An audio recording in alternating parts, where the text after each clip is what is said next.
Hello dears, എല്ലാവർക്കും ചന്ദ്രകാന്തം പുത്തൻ promo വിശേഷങ്ങളിലേക്ക് സ്വാഗതം. അപ്പൊ ഇന്നത്തെ ഒരു പ്രൊമോയില് നമ്മുടെ പിങ്കിയുടെയും നമ്മുടെ നിർമ്മലിന്റെയും കല്യാണം ഏകദേശം സെറ്റായി കഴിഞ്ഞു കേട്ടോ. അപ്പൊ നമ്മുടെ പിങ്കി ആ ഒരു സ്നേഹത്തിൽ നമ്മുടെ നിർമ്മലിനോടുള്ള ഒരു പ്രണയത്തിലൊക്കെ ആട്ടോ. അപ്പൊ അപ്പുറത്തെ നിർമ്മലാണെങ്കിൽ എല്ലാവരോടും ഇങ്ങനെ പറയുന്നുണ്ട്, ഞാൻ ആ കുട്ടിക്ക് ജീവിതം കൊടുക്കാൻ പോകുക. അപ്പോ ആ ഒരു പറയുന്ന ആൾക്കാരൊക്കെ ഇങ്ങനെ പറയുന്നുണ്ടോ, വിധവയായ ഒരു കുട്ടിക്ക് ഇങ്ങനെ ജീവിതം കൊടുക്കാൻ നീ മനസ്സ് കാണിക്കുന്നുണ്ടല്ലോ, അത് നിന്റെ വലിയ മനസ്സാന്നൊക്കെ പറഞ്ഞ് നമ്മുടെ നിർമ്മലിനെ പുകഴ്ത്തുന്നൊക്കെയുണ്ട്. അതിനുശേഷം നമ്മുടെ നന്ദ നമ്മുടെ ഗൗതമിന്റെ അടുത്ത് ഇങ്ങനെ ഭയങ്കര കട്ടക്കലിപ്പിൽ വരുന്ന ഒരു രംഗമാട്ടോ കാണുവാൻ സാധിക്കുന്നത്. അതിന്റെ നന്ദ പറയുന്നുണ്ട്, പിങ്കിയും നിർമ്മലും ഒന്നിക്കാൻ പോകുന്നതിന് നിങ്ങൾക്ക് എന്തിനാ ഇത്ര പൊള്ളല്? ഞാൻ പലതവണ കാണുന്നുണ്ട് പിങ്കിയും നിർമ്മലും അടുത്ത് പെരുമാറുമ്പോൾ നിങ്ങൾക്ക് ഈ പൊള്ളുന്നത് എന്തിനാണെന്നത് എനിക്ക് മനസ്സിലാകുന്നില്ല എന്നൊക്കെ പറഞ്ഞ് നമ്മുടെ നന്ദ കുറെ ദേഷ്യപ്പെടുന്ന ഒരു രംഗങ്ങളാട്ടോ നമുക്ക് കാണുവാൻ സാധിക്കുന്നത്. പിന്നീട് നമ്മുടെ നിർമ്മലും പിങ്കിയും ഇങ്ങനെ ഒരുമിച്ചിരുന്ന് എന്തൊക്കെയോ ചെയ്തുകൊണ്ടിരിക്കുമ്പോൾ നമ്മുടെ ഗൗതം അവിടേക്ക് വരുന്നുണ്ട്. ഇനി എന്തായിരിക്കും നമ്മുടെ ഗൗതമിന്റെ ലക്ഷ്യം, അല്ലെ?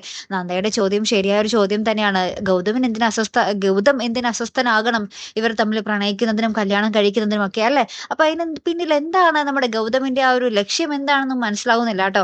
അപ്പൊ എന്തായാലും നമുക്ക് നോക്കി തന്നെ കാണും. അപ്പൊ ഇതുപോലുള്ള പ്രൊമോ റിവ്യൂസിനും എപ്പിസോഡ് റിവ്യൂസിനും ഒക്കെ നിങ്ങൾ മറക്കാതെ ചാനൽ സബ്സ്ക്രൈബ് ചെയ്യുക. അടുത്തൊരു വീഡിയോ വരുന്നത് വരയ്ക്കും ഗുഡ് ബൈ.